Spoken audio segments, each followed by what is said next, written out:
আমরা মদিনার ইসলামের চর্চা করি, আমরা মদিনা ইসলামের চর্চা করি, আর নির্বাচনের পরে মদিনার ইসলামকে মধ্যযুগ বলে আখ্যায়িত করি।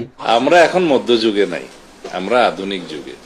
আপনারা মদিনার ইসলামের চর্চা করেন না, সেটা আমরা খুব ভালোভাবে জানি, কিন্তু নির্বাচনের আগে মদিনার ইসলাম দেখাইয়া, মানে কথায় আছে না, দেখাইলো কৈতরের বাচ্চা, খাওয়াইলো শালিক, বিষয়টা এরকম হয়ে গেল না? যাই হোক, এই বিষয়টা আসলে বলতাম না, শুধুমাত্র এই কারণে বললাম যে বাংলাদেশের যে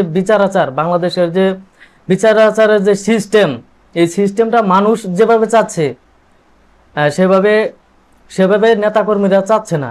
মানে সমস্যা কোথায়? সংবিধান তো মানুষের জন্যই নাকি? সংবিধান যদি মানুষের জন্য হয়ে থাকে, মানুষের কল্যাণের জন্যই যদি হয়ে থাকে, তাহলে সেটা নিয়ে কেন এত বাহানা? মানুষের মতামতকে কেন অগ্রাধিকার দেওয়া হয় না?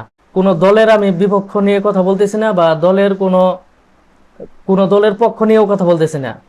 যেটা সত্য, যেটা চিরন্তন সত্য, যেটা বাস্তব, সেই বিষয়টা তুলে ধরলাম।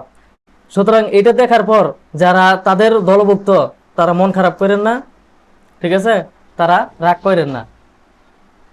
রাগ করলেন না, রাগ করার জন্য বলি নাই। ধন্যবাদ সবাইকে।